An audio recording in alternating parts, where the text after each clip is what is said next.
Los Angeles International Airport, better known as LAX, has suddenly become the center of national attention. In early September 2025, ICE planes began lifting off in record numbers, carrying undocumented immigrants out of the United States at a pace never seen before. More than 25,000 deportations were carried out in just the first 4 days of the month. The sight of planes leaving daily, some carrying hundreds of passengers at a time, raises one question. How did this operation scale so quickly? And what does it mean for America's future? Hi, before we continue, one click on the subscribe button fuels all the effort behind this and every future video. September 2025 marked a turning point in U.S. immigration enforcement.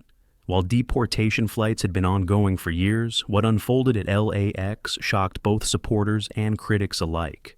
In the first 4 days of September alone, roughly 25,000 undocumented immigrants were deported. That number represents a 15% increase compared to the August average, showing the scale-up was not gradual, but immediate and deliberate. The Department of Homeland Security reported that for the 2025 fiscal year, ending September 30th, ICE had already removed nearly 300,000 individuals from the country. September itself was projected to surpass 50,000 deportations, and LAX was not just part of this plan. It was the centerpiece. Flights doubled from about 20 per week in August to more than 40 per week in September. Each aircraft carried between 100 and 200 people, mostly directed to Mexico, Guatemala, Honduras, El Salvador, and also nations as far as Vietnam and the Philippines.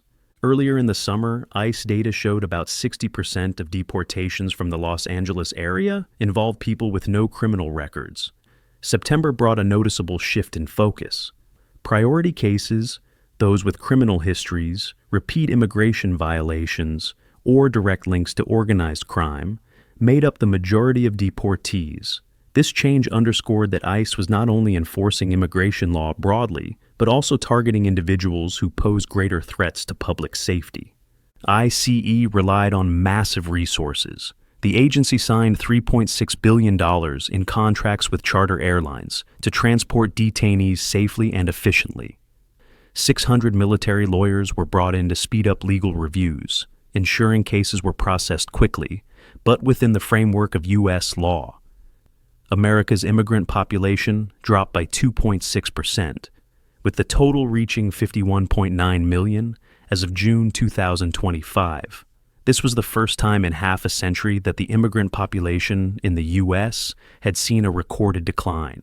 Since January 2025, more than 1.6 million undocumented immigrants had either left voluntarily or been formally deported.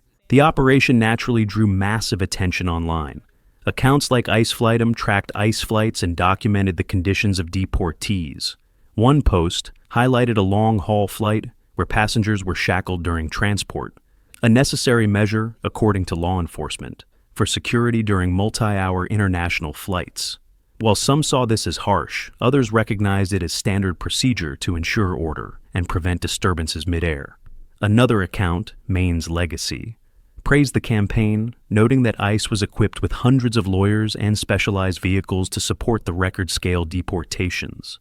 But not all reactions were positive. For example, a post shared by Danielle Langua told the story of Nori, a high-achieving student deported with her mother, reportedly without a court hearing. Critics argued that such cases reflected flaws in the system. These stories gained traction, fueling debate about the balance between rapid enforcement and individual rights. The numbers themselves were staggering. Analysts estimated that between 200,000 and 350,000 people would be deported in 2025 alone. To achieve the ambitious goals, including talk of reaching 600,000 deportations annually, experts calculated it would take about 9 flights every single day. The contracts with airlines, worth billions, showed the government was committed to sustaining this pace. The campaign was both a logistical achievement and a test of America's resolve to enforce its laws. ICE eased pressure on detention facilities by rapidly moving detainees to their home countries. With daily detention costs averaging $150 per person, deportation flights offered a cost-effective alternative. On the other hand, Families, local businesses, and immigrant-heavy communities felt the disruption.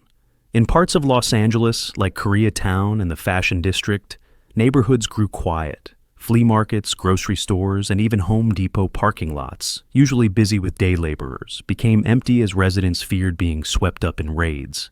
Economically, industries such as agriculture, construction, and service sectors began reporting shortages of workers as undocumented immigrants often filled labor-intensive roles. Critics worried about the impact on food production and small businesses. Supporters countered that enforcement of immigration laws must come first, even if it creates temporary challenges in the labor market. The campaign also sparked legal debates. Advocacy groups filed lawsuits, claiming ICE was targeting immigrants unfairly, sometimes based on appearance or residence rather than direct evidence. Activists said ICE agents gathered information from polling stations to aid in locating individuals. DHS denied these claims, insisting all operations followed federal law and court orders. It's important to note that ICE focused heavily on high-risk individuals during this campaign. DHS confirmed that many of those deported had serious criminal records, including drug trafficking. Removing these individuals from U.S. communities was presented as proof that the system was protecting American lives first. The debate was not limited to the U.S. either. A comparison came from South Africa, where officials reported deporting 51,000 people in a similar campaign. This highlighted the fact that immigration enforcement and deportation are not unique to America. They are global challenges requiring strong government action. Back in Los Angeles, the sheer visibility of ICE operations left a lasting impression. Surprise raids, fast processing times, and daily flights demonstrated organizational strength. At one point in August, deportations averaged nearly 1,500 per day nationwide. By September, with the expanded use of LAX, those numbers were climbing even higher.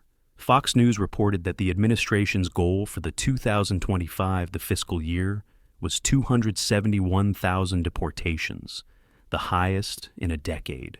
Supporters of the campaign emphasized the necessity of these actions. Without strict enforcement, they argued, laws lose meaning, borders lose security, and public safety is compromised. This is a plane. This is a plane that we've been tracking all morning. This is it. And we just saw like more than 30 detainees handcuffed walk up those steps and get on board. There's 1, 2, 3, 4 more detainees. You can tell that their hands are restrained. Another one. Okay, so they're unloading another vehicle here. Multiple detainees walking up to get on board this Eastern Air Express flight.